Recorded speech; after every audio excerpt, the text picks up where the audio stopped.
Acquiring a language, language acquisition. When I first heard these words, I've got no idea what it means. What are their functions and what are the use of language acquisition in our course? So, Miss Rubio, what is language acquisition?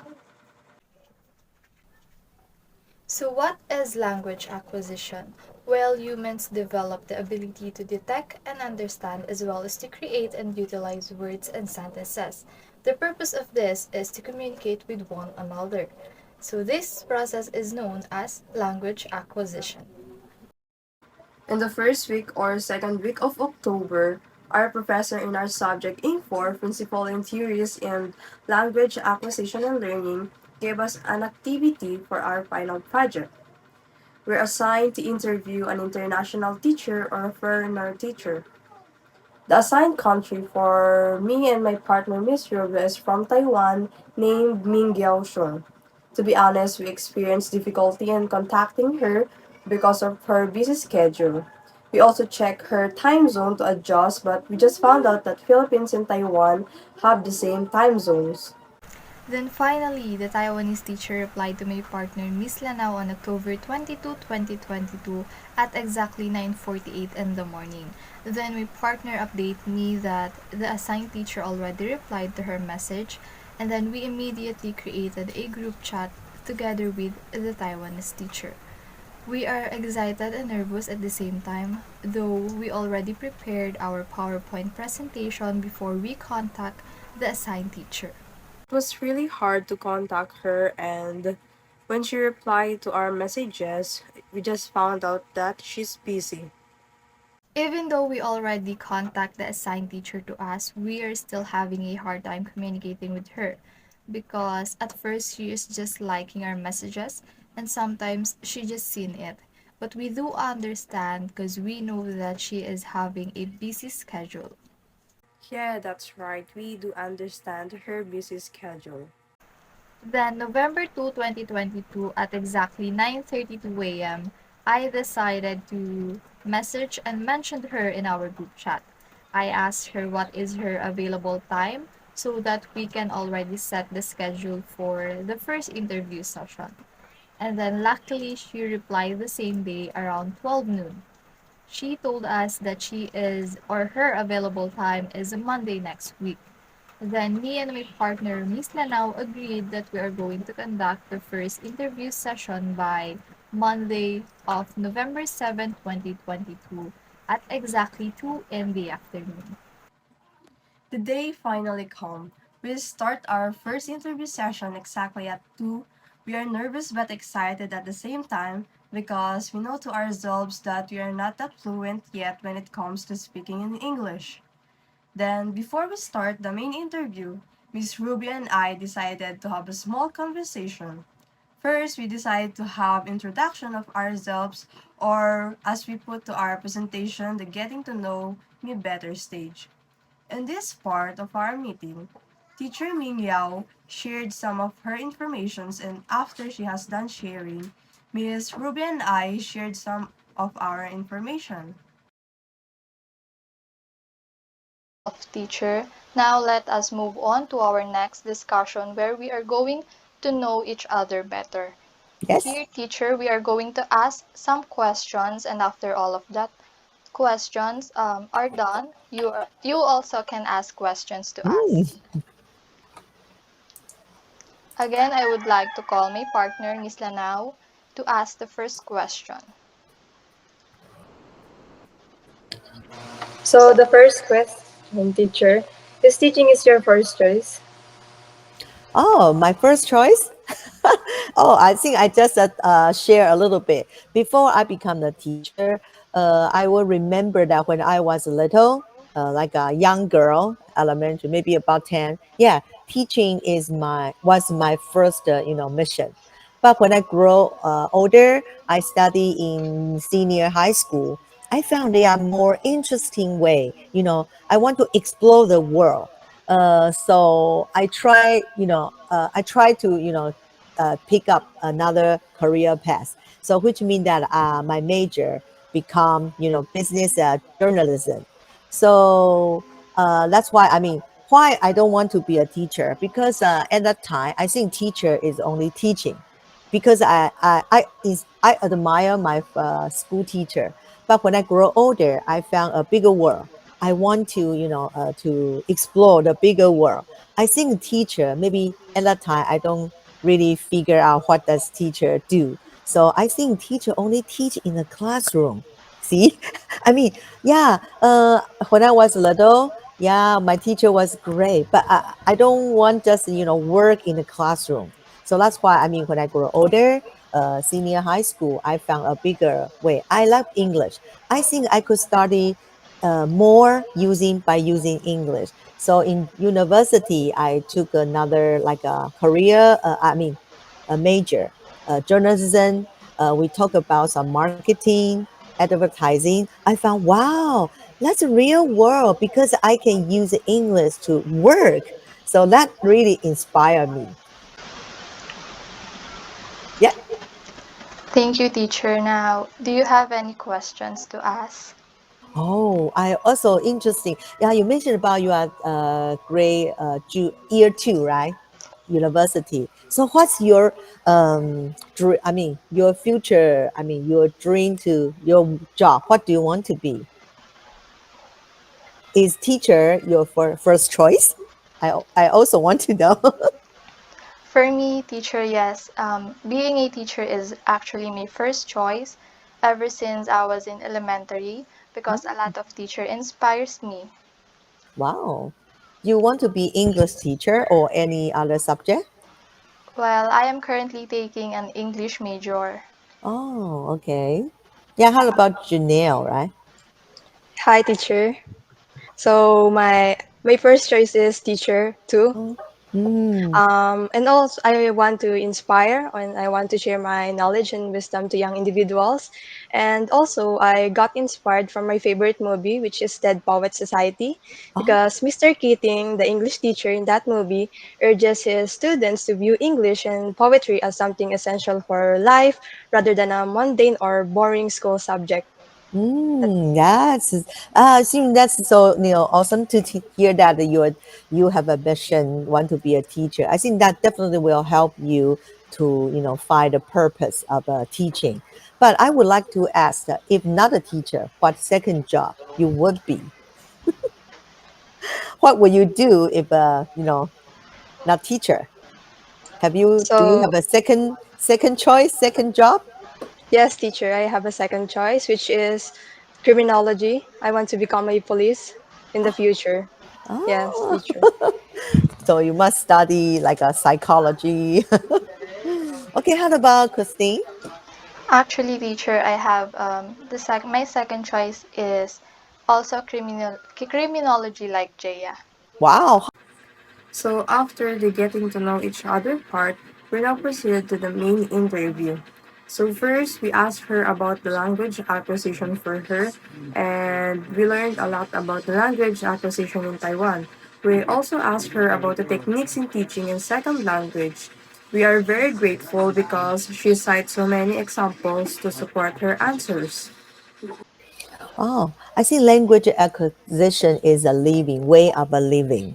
So I think we are fortunately, language is a natural ability for everyone. But for foreign language is another thing. So language learning is like through learning by living. And I also hope that when we learn foreign language, the acquisition also could be this skill, like a reading, writing, could be acquired in a natural way. But definitely, I think the language acquisition, there are some skill need to come first, like listening, and speaking. I think especially when we teach young language learner, I think these are the two things we need to build up their ability before we talk about language acquisition, because listening, and I also get an inspiration from we learn our mother tongue. So even I think when we learn about foreign language, we need to like build up an environment for the student could use, could be immersed. So that's why I mean language acquisition should be in a natural way, in a living way, and in an environment. And then I think listening and speaking should come first. So that's why when we teach young kids, we always use lots of song, story, even movie. When you love the movie, they will learn from this, the script. Okay, so I think that's just what I've been thinking about. Learning and acquisition, teaching second language should come, meaningful way. So, for example, using definitely, I think we need to build up their foundation, like a vocabulary, a sentence pattern, and then you using some meaningful task for them. For example, if you want to teach the kids about vegetable, right?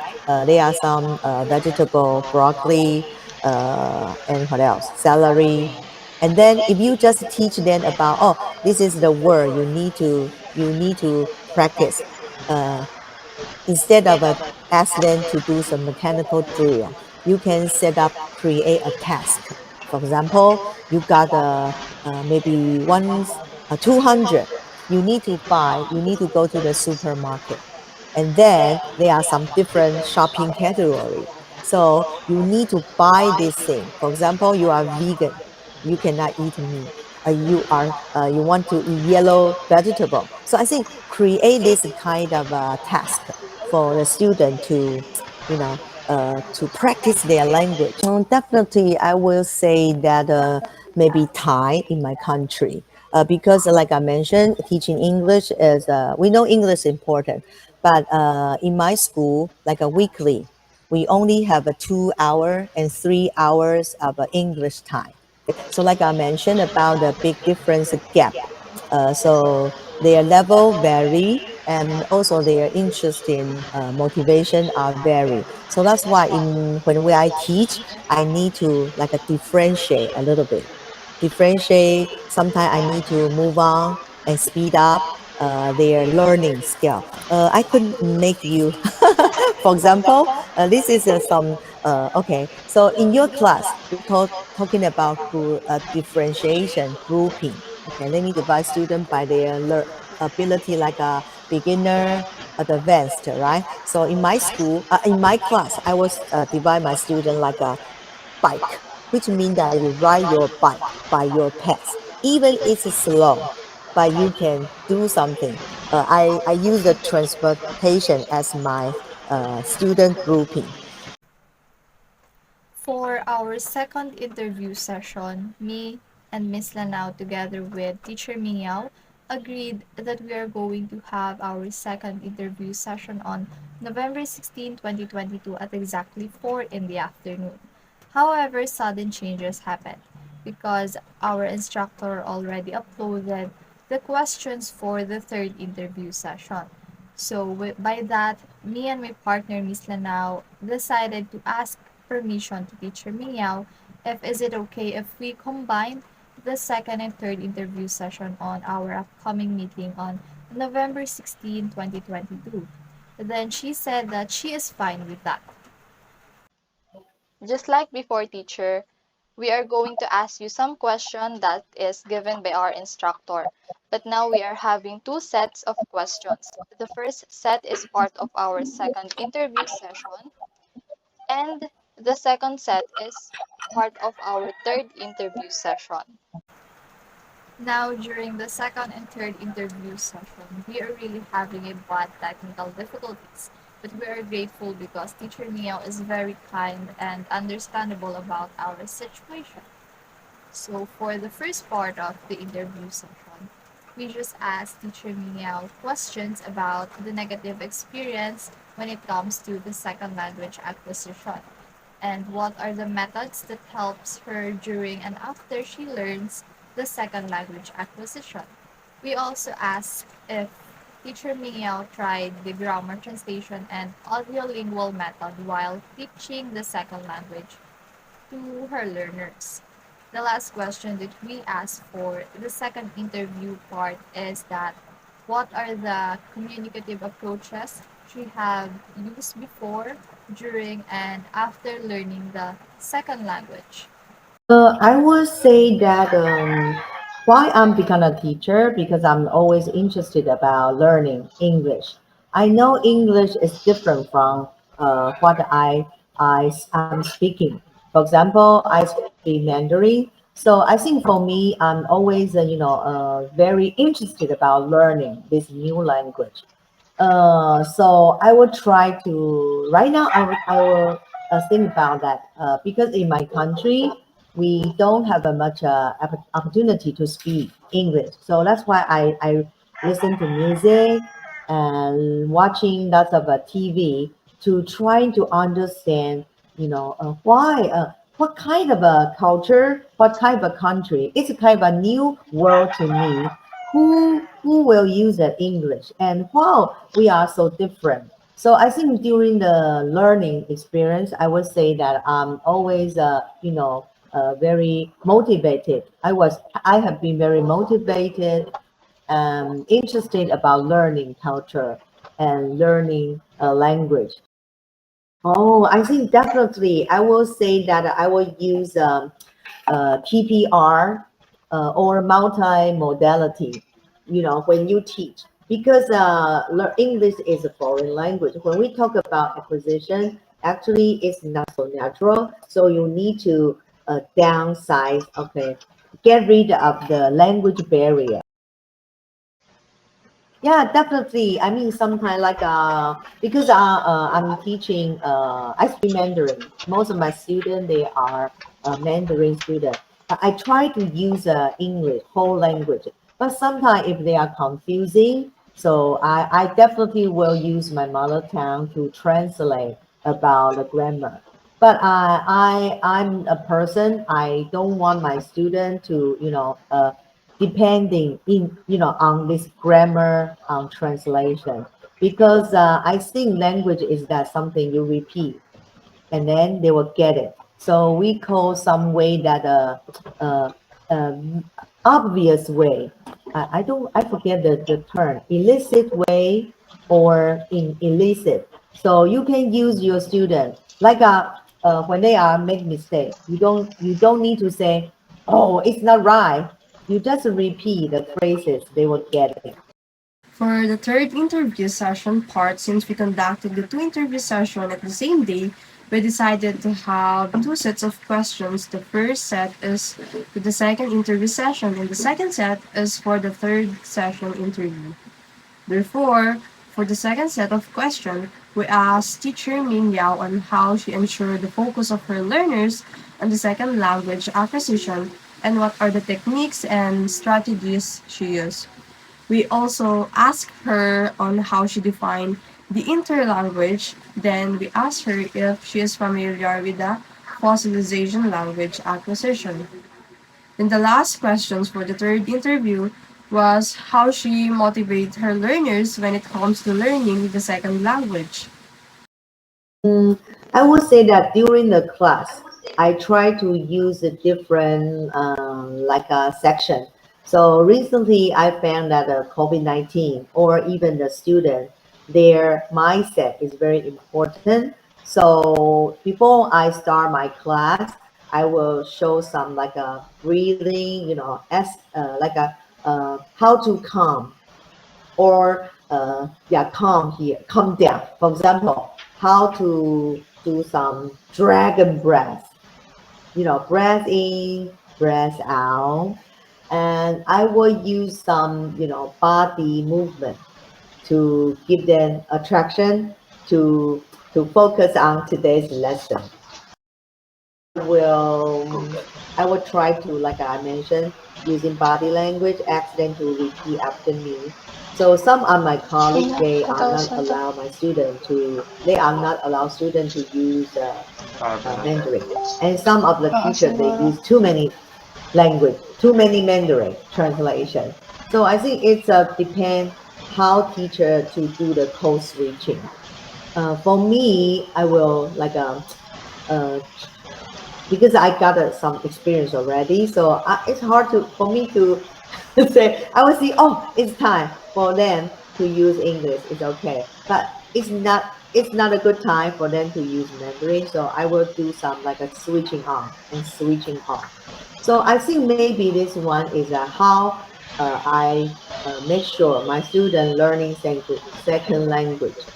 That's a very good question because I think like your question mentioned about we are foreign educator and teacher, right? English to me is another tool. So like I mentioned about interlanguage, a teacher, you need to understand ourselves first.